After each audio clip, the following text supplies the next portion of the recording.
بسم اللہ الرحمن الرحیم۔ آج ہم 9ویں جماعت کی اردو کی کتاب کا سبق نمبر 10 غزل پڑھیں گے۔ اس غزل کے شاعر کا نام خواجہ حیدر علی آتش ہے۔ ان کی غزل کا جو پہلا شعر ہے وہ ہے رخو ظلم پر جان کھویا پیا، اندھیرے اجالے میں رویا پیا۔ یہ خواجہ حیدر علی آتش کی غزل ہے۔ اس سے پہلے ہم نے میر تقی میر کی غزل پڑھی، یہ غزل نمبر 2 ہے۔ شاعر ہے خواجہ حیدر علی آتش۔ کسی بھی شاعر کو پڑھنے سے پہلے، اس کی غزل یا نظم کی تشریح کرنے سے پہلے اگر ہمیں اس کے اسلوب کے بارے میں پتہ چل جائے، اس کے انداز بیان کے بارے میں پتہ چل جائے، تو ہمیں اس کو تشریح کرنا اور سمجھنا بہت آسان ہوتا ہے۔ اس لیے پہلے میں خواجہ حیدر علی آتش کے بارے میں آپ کو کچھ بتاؤں گی، اس کے بعد ہم اپنی غزل کی طرف جائیں گے۔ جو اردو شعر و ادب ہے وہ 2 دبستانوں پر مشتمل تھا، ایک دبستان دہلی، ایک دبستان لکھنؤ۔ جو دبستان دہلی تھا اس کے تحت لکھنے والے جو شعراء تھے وہ شاعر جو ہے بہت سادہ اور سلیس زبان میں شاعری کرتے تھے، اور ان کا مقصد ہوتا تھا کہ اپنے احساسات اور اپنے خیالات کو اور معاشرتی حالات کو، نہ صرف معاشرتی بلکہ سماجی اور سیاسی حالات کو، اور روزمرہ کی جو مصیبت اور الم ہے، غم اور تکلیف کی کیفیتیں ہیں، ان سب کو موضوع سخن بنایا جائے غزل میں، مطلب اندرونی جذبات کے اظہار کا نام دبستان دہلی کے شعراء کا جو ہے وہ مقصد تھا، اور وہ بہت ایسی زبان استعمال کرتے تھے، سادہ اور سلیس زبان جو کہ دوسروں کو سمجھ میں آئے۔ جو کہ لیکن اس کے برعکس جو دبستانی لکھنؤ کے شاعر تھے، جو لکھنؤ میں رہتے تھے اور دبستانی لکھنؤ کے شاعر کہلاتے تھے، ان کی زبان پیچیدہ اور مشکل ہوتی، اور وہ عموماً جو ہے وہ خارجی عوامل کے بارے میں لکھتے، عموماً ظاہری خد و خال کے بارے میں زیادہ بیان ہوتا، احساسات اور محسوسات کے بارے میں کم لکھا جاتا، سارا زور صرف اس بات پر دیا جاتا کہ الفاظ جو ہے وہ بہت پرشی ہو، بہت موٹے موٹے الفاظ استعمال کیے جائیں تاکہ ہماری قابلیت کا اظہار ہو، اور تشبیہات اور استعارے ایسے استعمال کیے جائیں جو بہت سمجھنے کے بعد سمجھ میں آئے، جس کو عام بندہ نہ سمجھ سکے۔ مطلب دبستان لکھنؤ کے شعراء نے جو شاعری کی اس میں زیادہ عنصر جو غالب عنصر تھا وہ یہ تھا کہ اپنی قابلیت اور علمیت کو ظاہر کیا جائے، سارا زور خارجیت پہ تھا۔ جبکہ دبستان دہلی کے جو شعراء تھے ان کا مقصد تھا وہ داخلیت کے بارے میں لکھتے تھے، اپنے اندرونی جذبات اور احساسات کو لکھتے تھے، اور اس کے لیے وہ بہت اچھا سادہ اسلوب بیان جو ہے اس کو انہوں نے اپنایا تاکہ لوگوں کو اس کی سمجھ آ سکے۔ اب جو خواجہ حیدر علی آتش ہیں، وہ کہ خواجہ حیدر علی آتش جو ہیں یہ لکھنؤ کے نمائندہ شاعر ہیں، لیکن چونکہ ان کے والد کا تعلق جو آپ دیکھیں، خواجہ حیدر علی آتش کا جو شروع انٹروڈکشن کروا رہے ہیں آپ اس میں دیکھیں، اپنی کتاب پڑھیں کہ خواجہ حیدر علی آتش کے جو والد صاحب تھے ان کا تعلق دلی سے تھا، اس لیے خواجہ حیدر علی آتش اگرچہ لکھنؤ کے نمائندہ شاعر تھے، لیکن ان کے مزاج میں جو دلی کی خصوصیات تھی وہ بھی پائی جاتی تھی، جو ہمیں ان کے شعر و شاعری کے فن میں نظر آتی ہے۔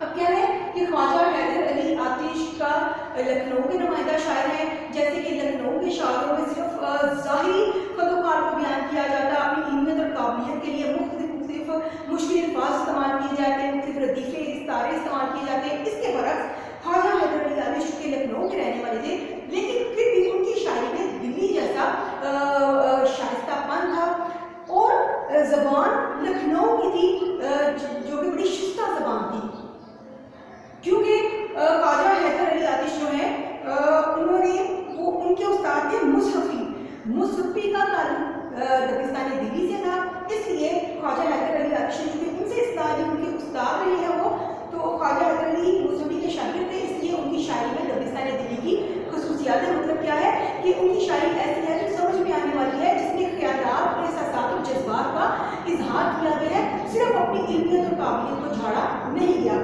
اب خواجہ حیدر علی آتش کے بارے میں پڑھنے سے پہلے ہم دیکھیں گے کہ وہ اپنے زمانے کے دیگر شعراء کی طرح شاعرانہ صنائی کیا ہے کہ ان کو اپنے فن پر مہارت حاصل تھی۔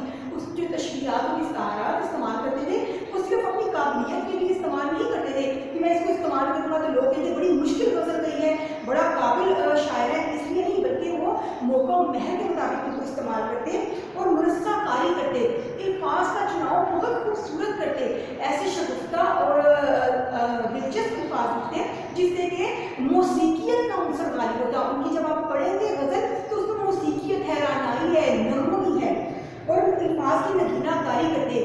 ऐसे अल्फाज होते हैं जो लगता है कि वो बहुत मौजू अल्फाज हैं, बहुत मौजू अल्फाज का इस्तेमाल करते। तमाम आतिश के यहाँ आमियाना और सुखियानापन दिखाई नहीं देता, जो कि दबिस्तानी लखनऊ के शोरा के यहाँ मिलता था। आमियाना और सुखियानापन कि वो सिर्फ किसी भी चीज़ को लज्जत के लिए नहीं लिखते थे, उसमें सिर्फ खूबसूरती का ही अंसर या खूबसूरती और अपने हिस्स की खुशी के लिए नहीं लिखते थे, बल्कि उसके अंदर इंसानी जज्बात और एहसासात जो है उनको बयान करने की कोशिश की जाती थी। बड़ी बुनियादी शायरी है उनकी।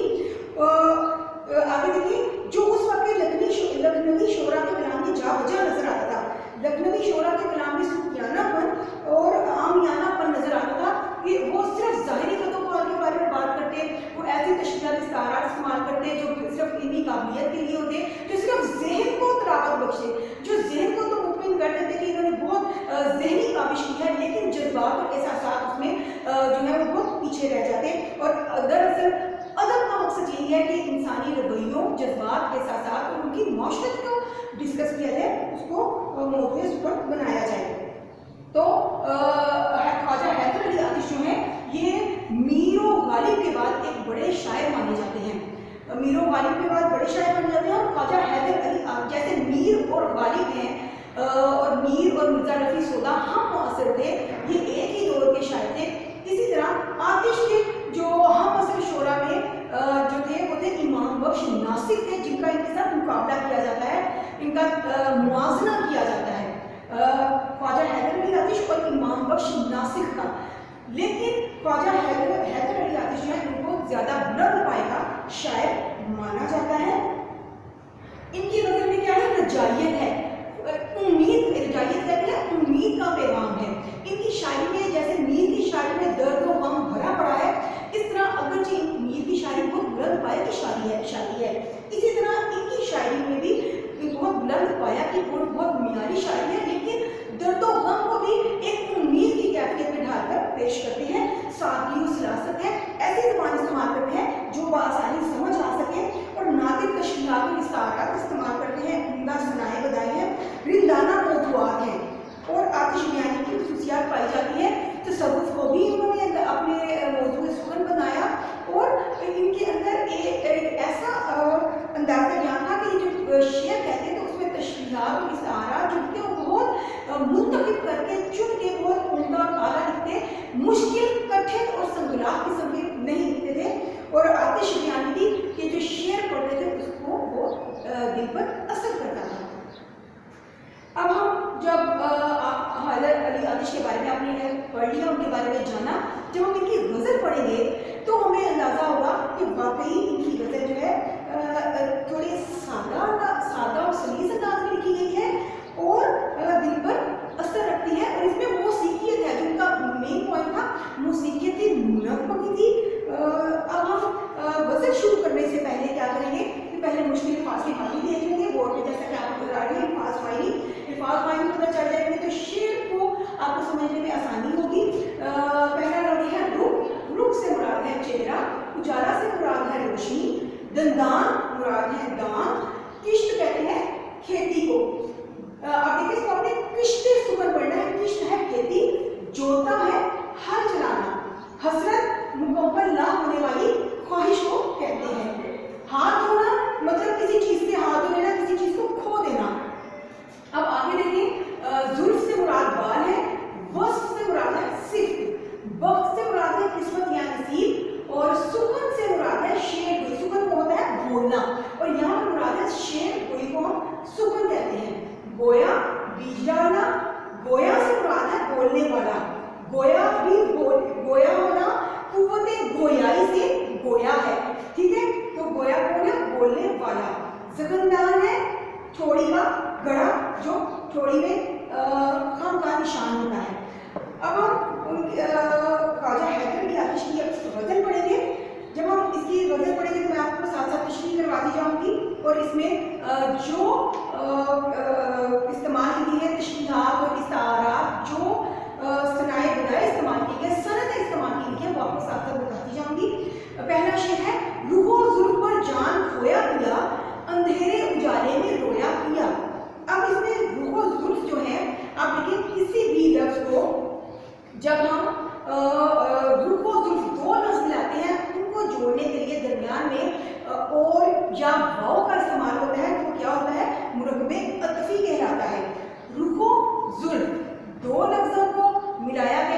वाव के जरिए। तो ये क्या है, ये मुरक्बे अत्फी है, इसे हरूफ अत्फ कहते हैं, जिससे दो लफ्जों को मिलाकर बात को बयान किया जाता है, जिसमें और या वा का इस्तेमाल किया जाता है। रुखो जुल्फ मुरक्बे अत्फी है, रुखो जुल्फ पर जान खोया किया। अब रुखो जुल्फ का मतलब क्या है? रुखो जुल्फ, रुख कहते हैं चेहरे को और जुल्फ कहते हैं बालों को।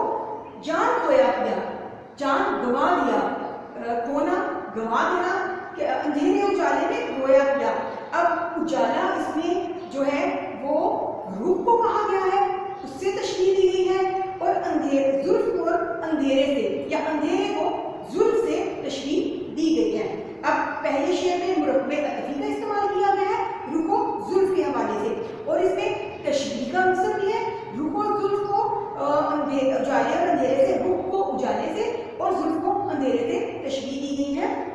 तो क्या है कि रुखो जुल्फ पर जान खोया किया, अंधेरे उजाले में रोया किया। कहते हैं कि मैं सारी उम्र अपने महबूब के चेहरे और उसके बालों पर जो है उनको देख देख कर उसको याद करता रहा। उसको ही याद करने में मैंने अपनी सारी उम्र गुजार दी, मतलब अंधेरे उजाले में ही रोता रहा। इसमें दो तरह के मायने हैं, एक अंधेरा उजाला में आता है, दिन रात रोता ही रहा। लेकिन एक अगर हम दूसरा मायने लें तो वो ये है कि उसके चेहरे और जुल्फों के बारे में ही सारी जिंदगी सोचता रहा, और उनको ही सोच सोच के, उनको ही याद कर करके मैं जो है अपनी रोज़ो शब को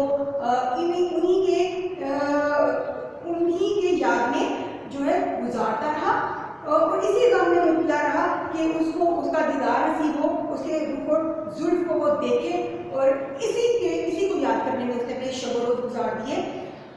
आगे हमेशा लिखे वस्फ़े दंदाने यार, सेकंड शेर लिखे हमेशा लिखे वस्फ़े दंदाने यार, कलम अपना मोती परोया किया।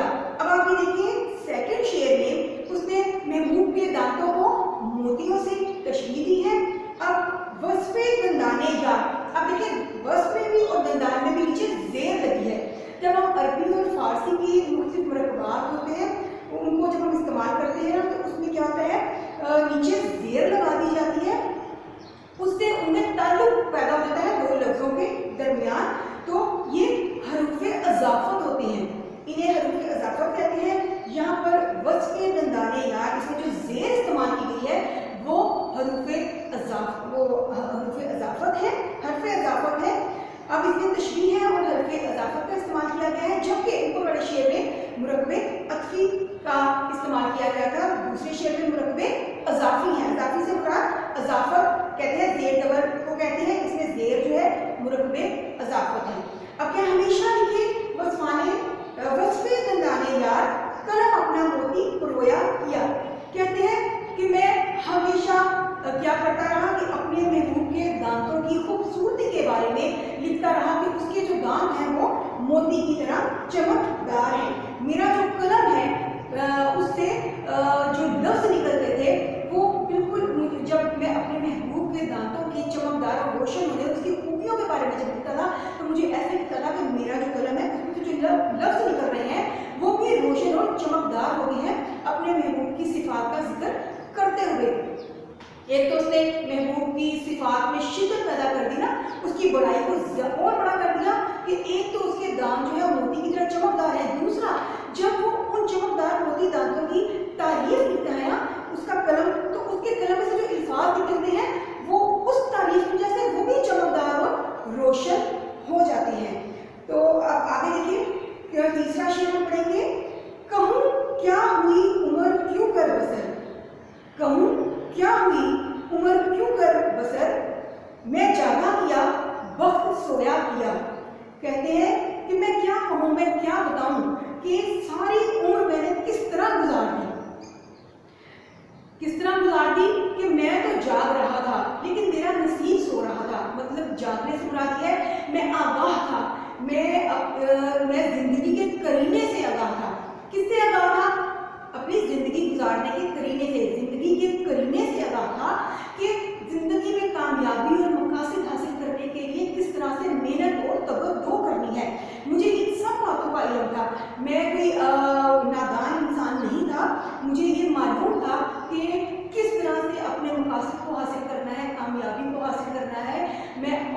कहता है लेकिन मैंने अपनी ज़िंदगी गुजारने के लिए हर मुमकिन कोशिश जहद की और मुझे मालूम था कि ज़िंदगी में मसाइब, अलम और परेशानियाँ, दुख और तकालीफ आती हैं, उनका सामना किस तरह से करना है ये मुझे पता था, उनको किस तरह से निभाना है मैं ये भी जानता था। लेकिन इन सब के बावजूद मैं बहुत समझदार था, मुझे ज़िंदगी के बारे में शऊर और आगाही हासिल थी, लेकिन मुझे ये सब पता था, लेकिन मेरी किस्मत ही सोई हुई थी। अल्लाह ने मेरे नसीब में ही कामयाबी नहीं लिखी थी, मैं बदनसीब ही रहा। अगर जी मैं इन तमाम चीज़ों से वाकिफ़ था कि किस तरह से ज़िंदगी को किस ढंग से गुजारना है, लेकिन चूँकि मेरा वक्त सोया हुआ था, मेरा नसीब सोया हुआ था, खुदा ने ही मेरी किस्मत में कुछ कामयाबियाँ नहीं लिखी थी। तो मैं क्या बताऊँ कि मैंने तमाम उम्र किस तरह से बसर की। ये शायद कह रहा है मैंने मेहनत कोशिश तो बहुत की, लेकिन चूँकि मेरा नसीब ही सोया हुआ था।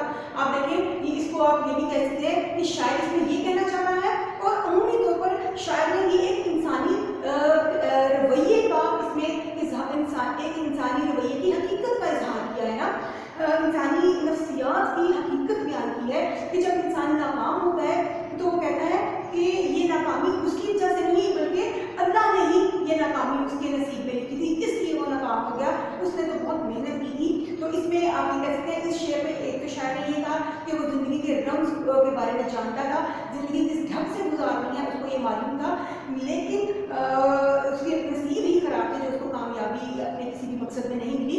और शायर ने इसमें इंसानी नफ्सियात को अपना मौज़ूए सुखन बनाया है कि ये इंसानी नफ्सियात है, आप इस तरह से इसको लिखना है कि ये इंसानी नफ्सियात है कि जब हम नाकाम हो जाते हैं ज़िंदगी में तो हम मोरद इल्ज़ाम खुदा को ठहराते हैं, हम अपनी गलती नहीं मानते, हम खुद को तसल्ली और तशफ़ी देने के लिए ये कहते हैं कि चूँकि हमने तो बहुत मेहनत की थी, अल्लाह ने ही किस्मत हमारी खराब की थी, इसलिए हम नाकाम हो गए। अब आगे देखिए, रही सब बेफिक्रे किश्ते सुकन, अब इसमें भी मुरक्कब इजाफी है, देखिए फिक्रे किश्ते सुकन में ज़ेर है, हर्फ़ इज़ाफ़त लगा हुआ है, ठीक है। रही सब बेफिक्रे किश्ते सुकन, ना जोता किया मैं ना बोया किया। अब आप ये देखिए शायर कहता है कि फिक्रे किश्ते सुकन क्या है, सुकन शेर कहने की ताकत, शेर कहना, किश्त कहते हैं शेर कहने की वो जो ज़मीन है जो उसकी सिर्फ है, यहाँ पे किश्त से मुराद खेती है, खेती से मुराद क्या है, शेर और शायरी की वो सिर्फ जिस और उसकी फिक्र है, उसकी फिक्र, शेर और शायरी कहने की फिक्र जो है वो उसकी हमेशा सब्ज रही, वो उसमें हमेशा बहुत कामयाब रहा, हमेशा बहुत बुलंद पाया कि बहुत म्यारी शेर लिखता रहा।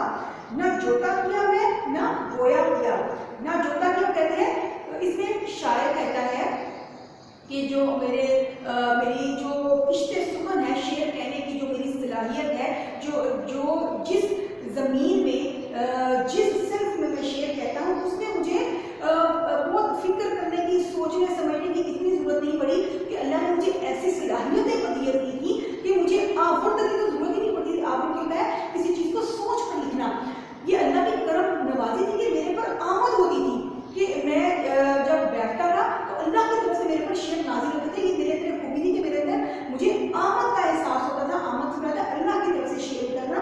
तो क्या है ना, जो मुझे इसके लिए बहुत मेहनत नहीं करनी पड़ती थी। जिस तरह से कभी तो आपने कहना है शायर हवाला देता है, इसमें हवाला देता है जिस तरह किसी किसान को अपनी फसल को बढ़ाने के लिए, उसको अच्छी पैदावार के लिए, उसमें अच्छी काश्त के लिए क्या करता है, सुबह को फटती है तो वो सवेरे सवेरे ही उसमें हल होता है, बीज डालता है, उसको पानी देता है, रोज़ आकर उसकी देखभाल करता है, और कड़ी मेहनत के बाद जब उसको फल का, अपनी मेहनत का फल मिलता है, मेहनत का सबर मिलता है, उसकी फिक्र बहुत शानदार होती है। तो मुझे ऐसे किसी तारीफ से वास्ता नहीं रहा, अल्लाह की मेरे पर खास मेहरबानी रही और मेरे पर हमेशा आमद रही कि अल्लाह की तरफ से मेरे पर शेर नाजिल होते रहे। मुझे शेर और अदब में कुछ खास मेहनत करने की जरूरत ना पड़ी, मुझे अल्लाह ने इतनी सलाहियतों से नवाजा था कि खुद ब खुद मेरे पर आमद होती और मैं शेर लिख लेता, उसके लिए मुझे बहुत मेहनत नहीं करनी पड़ी। अब हम चौथा शेर देखेंगे, ब्राह्मण को बातों की हसरत रही, ब्राह्मण को बातों की हसरत रही, खुदा ने बुतों को ना गोया किया। अब ब्राह्मण कौन है, ये हिंदुओं की एक ऊंची जात थी, हिंदू माशरा चूँकि ज़ात पात में बटा हुआ था, तो ब्राह्मण जो है उसको बहुत ऊंची ज़ात कहा जाता था। उन्हें बातों की हसरत रही, वो बातें करना चाहते थे, अपने दिल का अहवाल बताना चाहते थे, वो रिस्पॉन्स चाहते थे। किससे चाहते थे? खुदा ने बुतों को ना गोया किया। चूँकि ब्राह्मण जो है वो हिंदू है और हिंदू क्या करते हैं? बुतों को पूजते हैं। यहाँ पर बुत जो है वो इस तारा है हिंदुओं के देवता होने का और शायर के महबूब होने का इस तारा है। तो क्या कहते हैं कि चूंकि ब्राह्मण खुदा मानते थे बुतों को, उनके नजदीक उनके बुत उनके खुदा थे, तो वो उन्हें बहुत हसरत रही, उनकी ये ख्वाहिश कभी भी पूरी ही ना हुई कि कभी वो अपने खुदा से बातें करते, उससे अपना दिल का हाल अहवाल कहते और वो उनसे बातें करता। ठीक है, तो क्या कहते हैं, जब खुदा ने बुतों को ना गोया किया, कहते हैं कि क्या खुदा भी कभी बुत भी क्या कभी बोलते हैं? खुदा ने बुतों को जुबान नहीं दी, तो बुत तो पत्थर मिट्टी के बने होते हैं, वो कैसे बोल सकते हैं? खुदा ने बुतों को जुबान नहीं दी, वो एक बेजान चीज़ है। इसी तरह कहते हैं जिस तरह से ब्राह्मण को ये हमेशा हसरत ही रही कि उसके बुत उससे बातें करें, तो वो कहते हैं कि इसी तरह से जो वो है शायर का महबूब है, वो भी बिल्कुल बुत की मानूब है।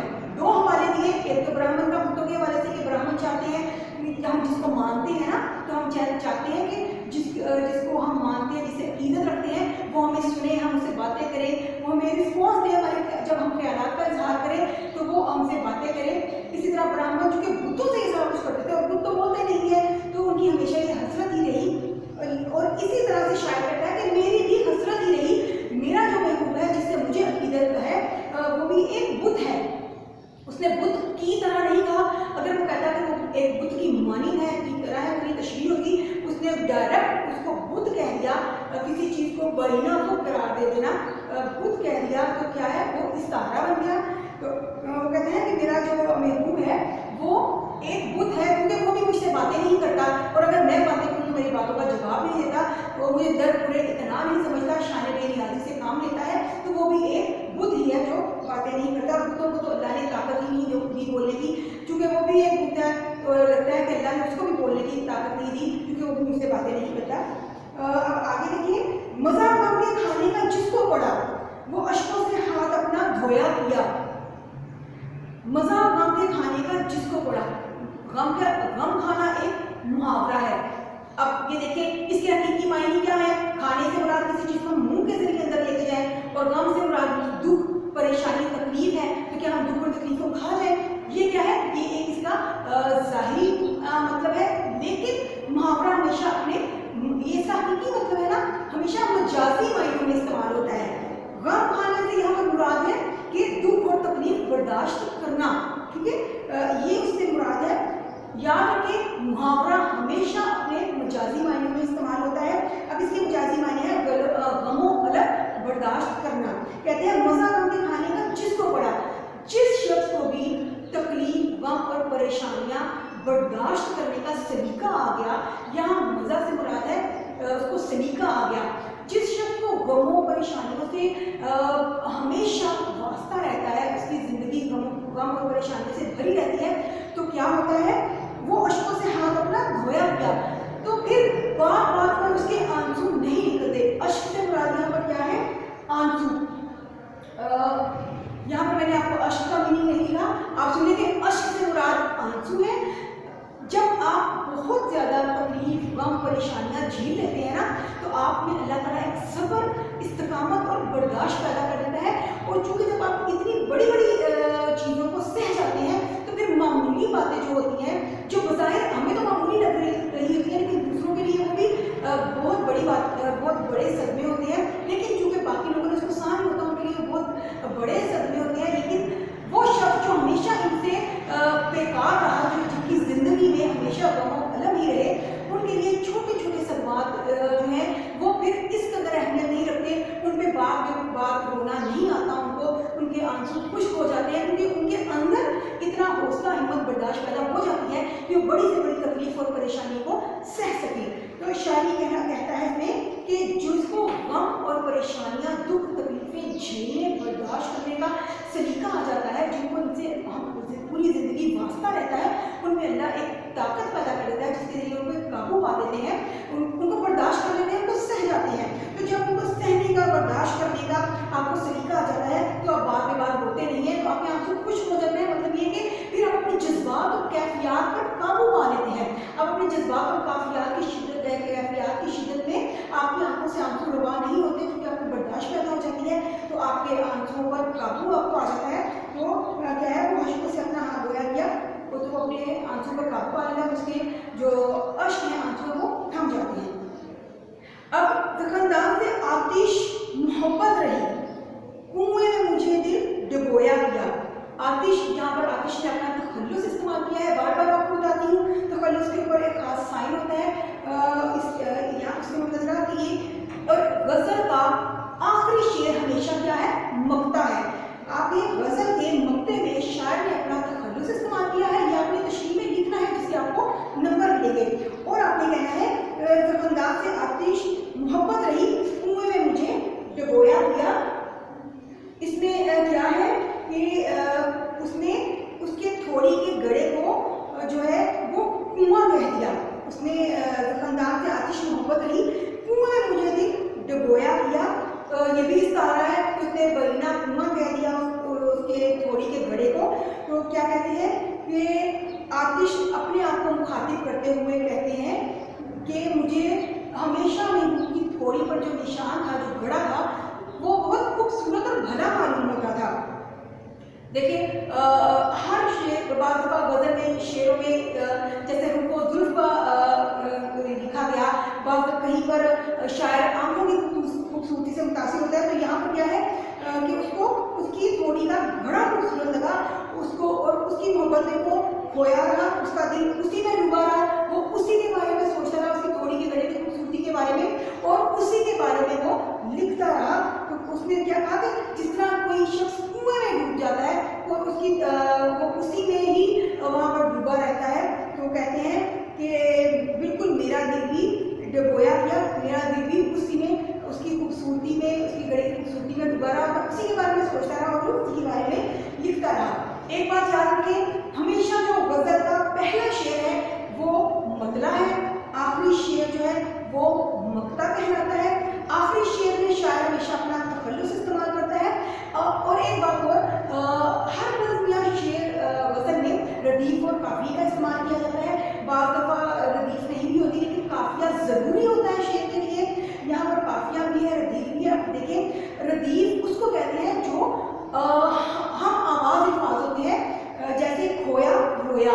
देखिए इनके रोया, ये अलिफ या दोनों में सेम है, एक साउंड आ रही है ना, सेम साउंड आ रही है, हम अहम आवाज़ आ रही है, रोया, खोया, रोया, एक ही सोया, बोया, धोया, डुबोया।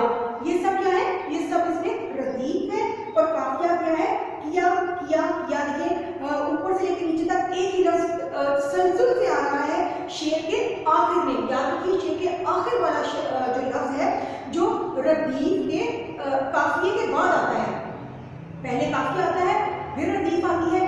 तो किया, किया इसमें रदीफ है। अब हम क्या करेंगे, हम इसकी एक्सरसाइज के बारे में थोड़ा जानेंगे। आपने गज़ल के बारे में पढ़ा, अब आप ये देखिए कि यहाँ मैंने सवाल पर एक लिखा, तशबीह से क्या मुराद है, शेर नंबर 2 से मिसाल दी। तशबीह कहते हैं किसी भी चीज़ की खूबी को, ऐसी खूबी, दो चीज़ों की ऐसी खूबी जिनको आपस में एक दूसरे के मानिंद करार दिया जाए, उसके मुमासिल करार दे दिया जाए। मतलब मिसाल के तौर पर हम कहेंगे कि जो अली है वो शेर की तरह बहादुर है, ठीक है। अब शेर की तरह कहा ना, उसको शेर नहीं कहा, शेर की तरह, उसकी खूबी को, उसकी बहादुरी को शेर की बहादुरी से मिलाया है, उसके मुमासिल करार दिया है कि शेर की तरह बहादुर है, तो ये तशबीह है। इसी तरह अगर हम कहें कि अहमद जो है वो, अहमद के दांत सितारों या चांद की तरह रोशन है, तो हमने उसके दांतों की रोशनी को चांद की तरह कहा। तो क्या है, जो की तरह से मानव, जिनमें ये लफ्ज़ आए जिनको किसी चीज़ के साथ मिलाकर पेश किया जाए कि वो उसकी तरह है, तो तशबीह कहलाएगी। अब मैं आपको बताऊंगी तशबीह और इस्तारे में क्या फ़र्क होता है। इस्तारा की वज़ाहत करें, इस्तारा से मुराद ये होता है किसी खूबी को, जिस फर्ज करें अगर कोई बहादुर है तो हम उसको शेर कह दें, शेर की तरह नहीं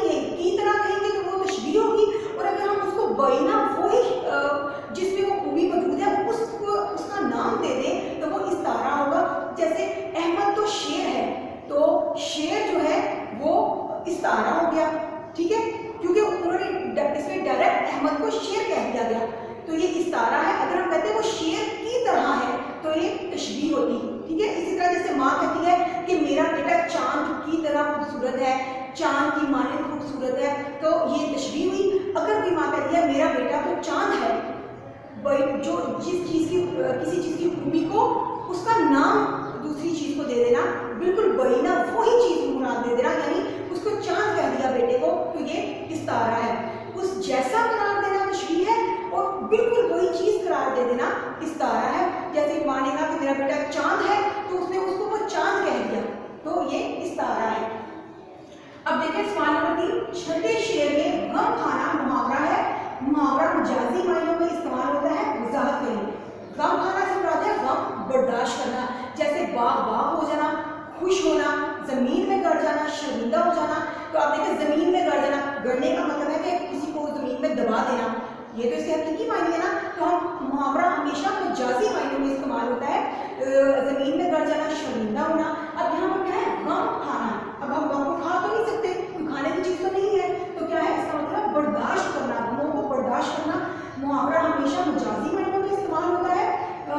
غم کھانا جیسے کہ اس میں آیا کہ مزہ کھانے، مزہ غم کے کھانے کا جس کو پڑا وہ اشکوں سے ہاتھ اپنا دھویا کیا. محاورے استعمال کر کے چیز میں زور پیدا کیا جاتا ہے، اثر پیدا کیا جاتا ہے، خوبصورتی پیدا کی جاتی ہے. آپ آگے دیکھیں، اور کسی بڑے مفہوم کو چھوٹے چند لفظوں میں بیان کر دیا جاتا ہے محاورے کے ذریعے.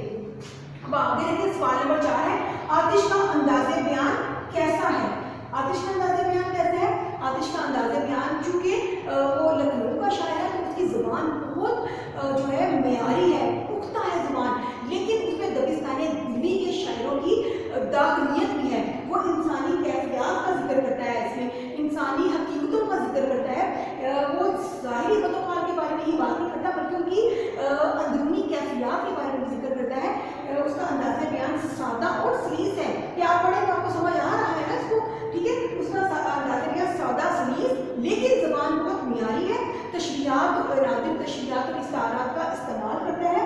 اس کے ذریعے وہ اپنے کلام کو بہت خوبصورت بناتا ہے، اپنے اسلوب کو، لکھنے کے طریقے کو بہت خوبصورت بناتا ہے. اس میں جو ہے موسیقیت ہے. آپ دیکھیں جب آپ یہ شعر پڑھیں گے تو آپ کو ترنم کا احساس ہوگا. جو آتش کا ایک اہم آتش کا خوبی کہ اس میں اس کے کلام میں ترنم ہے، موسیقیت ہے، اور اس میں صرف خارجیت کے پہلو کوئی اس کے سامنے نہیں لکھا بلکہ اس میں داخلی کیفیات کا ذکر بھی کیا جاتا ہے. یہ آتش کا انداز بیان ہے. اب ہم نے اپنی یہ غزل پڑھی، میں نے بہت ڈیٹیل سے آپ کو یہ سارا کچھ بتا دیا، تشبیہ اور استعارے کے بارے میں بتا دیا آپ کو میں نے، اور مرکب اضافی اور مرکب عطفی بھی پتہ چل گیا. مرکب عطفی جس میں دو لفظوں کو واو یا اور سے جوڑ کر دو لفظوں کو بنایا جائے، وہ ان کا تعلق پیدا کیا جائے. اور مرکب عطفی اور مرکب اضافی جس میں حرف اضافت ہو، جیسے یہاں پر زیر لگایا گیا ہے، یہ مرکب اضافی ہے. آپ کو اس غزل کی بہت اچھے سے سمجھ آ گئی ہوگی، اس کی تشریح کرنا بھی آپ کے لیے آسان ہو گئی ہوگی. اب ہم یہیں پر اپنا یہ ختم کرتے ہیں.